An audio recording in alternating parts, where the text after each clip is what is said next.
Ever since elementary school, I, who went by the name of Dexter, struggled with academics. Once I became a high school student, I wanted to graduate as quickly as possible. Deciding not to pursue university was an early decision. I couldn't find any sense in studying at school, except for crafting, art, physical education, and, well, lunch. Enduring things I didn't want to do was a pure pain. Instead, I wanted to start working early to get skill set needed. My name, Dexter, was given to me by my father, a carpenter. Apparently, he believed that if one has skills, would never starve. I heard this from my mother. I never asked my father about the origin of my name. He passed away from cancer when I was in the 2nd grade of elementary school. However, it feels apt to say that the name reflects the person. From a young age, I was good with my hands. I found it incredibly fun to change the shape of things in my hands at will. My mother would say, seeing the chairs, bookshelves, and small containers I brought home from the craft lessons in high school. Like father, like son. I don't know what she intended by that, but for me, it was the highest compliment. After all, it made me realize that I am the child of my father, who was the coolest to me. Upon graduating from high school, I got a job in a local factory that produces various machine parts, assembles large devices, and small equipment. The workforce, including part-time staff, was around 20 people.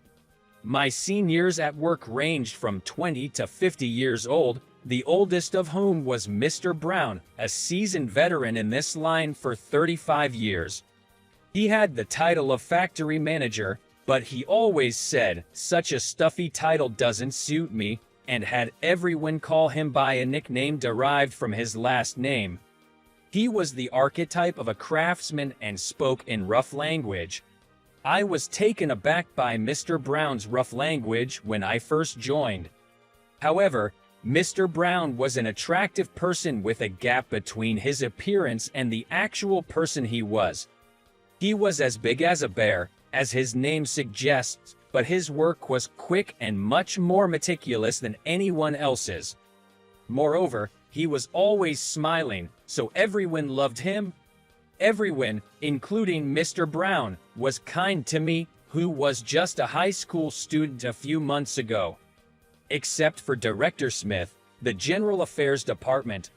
Despite having been at the factory for just about a year, he was the head of department, I heard, because our president had gone out of his way to recruit him. The reason being, Director Smith was a classmate of our CEO from high school and a former banker. Apparently, our CEO, who had long thought that the company needed a financial makeover, approached him for advice and he joined the company. He was just lucky to be picked up by our CEO when he dropped out of the bank's race for promotion. There were rumors to that effect in the company, but I didn't know what was true. The trouble was, the CEO had been hospitalized with a bad back about a month before I joined the company. By the time I joined, Director Smith was effectively at the top of the company. I have been entrusted with full authority by the CEO. Director Smith used to say this all the time. From Director Smith, I was marked early on after joining the company. I don't know what the direct cause was. My manners towards my seniors were not in place. My work was slow. My handling of products was rough. No matter how careful I was in my actions, Mr. Smith's nagging at me didn't change. One day, I was called into the office by Director Smith. There was an error in the document I submitted. Was it because it was a mistake that could have been caught with a little caution? Director Smith verbally attacked me more persistently than ever before. The people in the office who were there looked at me with pitying eyes but said nothing. Perhaps they didn't want Director Smith's mood to worsen and affect them. It was longer than usual. I thought to myself, We can't take an employee like you, who has contributed extremely little to the company. On our next staff trip, We can't leave the company completely unattended. So this works out. I need you to stay behind and keep an eye on things. I'll let the CEO know that you're the one who said you can't go on the trip. Got it? Director Smith rattled off all at once. It was a long-standing tradition at our company to go on a hot spring trip for relaxation on the last weekend of the fiscal month. Of course, all expenses were covered by the company. Although it was just an overnight trip, I heard that we'd be staying at a renowned luxury inn in town with a grand banquet in the evening. As the trip approached, the staff's morale was high. Listening to the stories of previous trips from those around me, my own anticipation grew. It was my first staff trip, and I had never stayed at a luxury inn before, so I was all the more excited. The fact that I am the only one left behind made me frustrating and infuriating. Mixed feelings well up. But I can't go against my boss's orders. I concluded that I have no choice but to do as Director Smith says. It was early next morning before work started. Mr. Brown, who had just returned from the office, was approaching me with wide strides. He was usually mild-mannered, but I could tell he was angry even from a distance. "What's going on?" Mr. Brown abruptly asked me. I didn't understand what Mr. Brown meant. Seeing my confused look, Mr. Brown, still looking angry, asked me again. "What's this I hear about you staying behind during the staff trip?" He must have heard about it when he went to the office. I was uncertain whether I should explain the situation to Mr. Brown. Then Mr. Brown unloaded on me. "I've always thought his attitude towards you was too harsh. I can't take it anymore. I'm going to give him a piece of my mind." I couldn't believe mild-mannered Mr. Brown would refer to Director Smith like that. I felt a surge of happiness knowing that Mr. Brown was going to bat for me. "Just wait. I'll sort this out." With that, Mr. Brown turned his back on me. "Mr. Brown, wait!" I called out to stop him. "Just knowing you care is enough. I don't want to make a big deal out of it. I'll keep the company safe while everyone is away, so it's okay." I tried my best to smile then, but I wonder how it looked to Mr. Brown. Mr. Brown scrutinized my face. "I see." Though he seemed to want to say more, Mr. Brown didn't say anything else and went to his workbench. A few days later, on the day of the staff trip, I came to work at the usual time. I opened all the shutters in the factory and office and turned on the office lights. It was the first time I had prepared for the start of the day alone since I joined the company. While preparing, I recalled my first day at work. That day, I had come in early to help prepare for the start of the day. I didn't have a key, but I planned to prepare with the first person who came to work.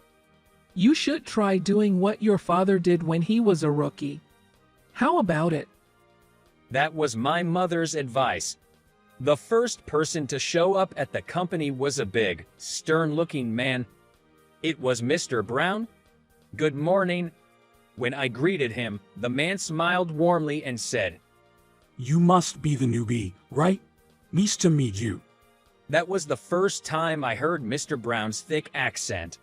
I was slightly taken aback, but seeing Mr. Brown's expression eased my tension instantly. Since then, it became my daily routine to prepare for the day with Mr. Brown. My promise to wake up by myself once I became an adult was nowhere to be found. After joining the company, I was woken up by my mother every day and arrived earlier than the other employees because my time with Mr. Brown was precious. Mr. Brown taught me carefully about his approach to work, his feelings towards product manufacturing, and technical tips. However, I could only have a thorough conversation with Mr. Brown for a few tens of minutes in the morning. Once even a single employee arrived at work, my interaction with Mr. Brown would end. We have to treat everyone equally. That's the burden of having a title. Mr. Brown explained to me once. I came to admire Mr. Brown, who could pay detailed attention to various people, and I felt happy that the person I wanted to aim for was nearby. The reason I remembered my first day of joining the company while I was alone in the company was that I had too much time on my hands. Since everyone is on a company trip, just because the factory is open doesn't mean that I can operate the machinery. The only thing I could do was to play the role of a telephone operator, as Director Smith told me. Nevertheless, I was idle all the time as I only received 2 or 3 calls per hour. It was a while after eating lunch. Rain began to fall, hitting the office windows violently. I remembered the weather forecast I saw this morning, which said that a decent amount of rain would fall in the afternoon. That's unusual. It's actually accurate for once. The weather forecaster on the program I watched makes his own forecasts but often misses, so he is often teased by the host. Moreover, it was clear in the morning. As usual, the host was criticizing the weather forecaster's forecast on the program. I also didn't think that the weather would collapse this drastically. While listening to the sound of the rain, I realized something. Cardboard boxes for storing products from a major contract had been delivered yesterday. The problem was where they were placed. Since the contract was decided at the last minute, the warehouse was full, and they were temporarily placed outside. Even though there was an eve, it was clear that the cardboard would become unusable in such heavy rain.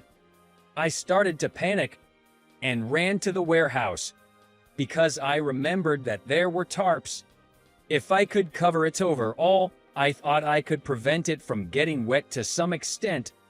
However, even one tarp was much heavier than I expected. I could only carry 2 at most at one time. I put the tarps I carried on the cardboard boxes. However, it was not going well because I was alone. Moreover, the rain continued. Why is this happening? I continued working while almost crying. That's when it happened. I'll help you. Suddenly, someone called out to me from behind. Who are you? I didn't have the luxury of asking such leisurely questions. The priority was to cover the cardboard with tarps. I continued to cover the cardboard with tarps with a stranger who suddenly appeared. The moment the number of people increased to 2, the work efficiency improved dramatically. We were able to cover all the cardboard boxes with tarps. Did we manage to keep the damage to a minimum by any chance? He appeared to be around 30 years old. The man asked. Thank you so much. I bowed deeply in gratitude. No, you don't have to thank me. I'll pass your thanks to my dad. The man said, chuckling. Something about his smile seemed familiar, but I couldn't put my finger on it. Regardless, the priority was to take shelter from the torrential rain, even if we were soaked to the bone. I invited the man to the office. I was lucky enough to find a towel in the office and gave it to him to dry his hair. Working in the rain had chilled me to the core. He was probably feeling the same way. I turned on the office heating. We both stripped down to our underwear to dry our clothes over a chair. I brewed some instant coffee and handed it to the man. I'm Michael Johnson. My dad, the CEO, he talks about you all the time.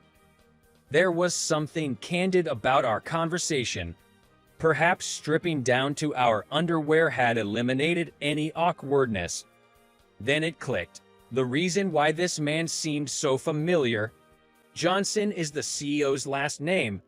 I remembered hearing that the CEO's only son, who had gone to UK to get his MBA, was due to return soon. Apparently, he had come straight to the factory upon returning home. Michael had learned from his father that everyone else would be on a company trip that day. Despite this, he noticed that the office lights were on, but nobody was inside. Then he spotted someone running toward the factory. Curious, he stepped outside and saw me working in the rain. That's when he decided to approach me. By the way, why are you here today? Michael asked me. I wasn't sure whether to tell him the truth or not.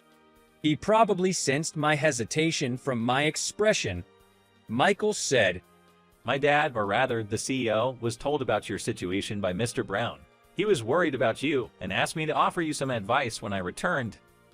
It was then that I found out that Mr. Brown, like the CEO and Director Smith, was also a high school classmate.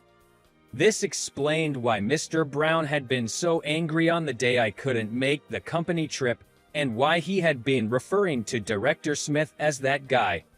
I couldn't tell if what Michael had said about the CEO worrying about me was true. Would the CEO really talk about me to Michael, who was overseas? Perhaps Michael was trying to trick me into telling him what had happened. Regardless, Michael's words convinced me to tell him the truth. I see. Michael listened to my story, a serious expression on his face. That's definitely power harassment. If word got out, it could harm our company's reputation. We can't just let this slide. He said calmly. A few days later, on the day the CEO was discharged from the hospital, I was summoned to his office. I'm sorry. The CEO began apologizing as soon as he saw me. I was taken aback, but the CEO continued. It's all my responsibility. I thought he must have heard about what I told Michael. After that, Director Smith, who had been harassing me, was demoted to a regular employee. The only reason he wasn't fired was because he showed deep remorse, and because, as a former banker, his financial knowledge was unparalleled in the company and necessary for internal reform. It's easy to let someone go. The true role of a leader is to develop their employees. The CEO's philosophy. Still, I wasn't sure if this change was a good thing for me. Because, after all, Mr. Smith has started to ask me about the procedures and know-how of the work, quite a bit. Apparently, he had been told by Mr. Brown to ask Dexter if you're not sure. Just until recently, I was being referred to as you, but after the reassignment, I'm being called with the formal Mr. Thinking it was a bit too much, I asked him to please call me with just Dexter. Though I hope this awkward relationship with Mr. Smith ends soon, I feel relieved to continue doing the job I love, surrounded by the people I care for, at least for now.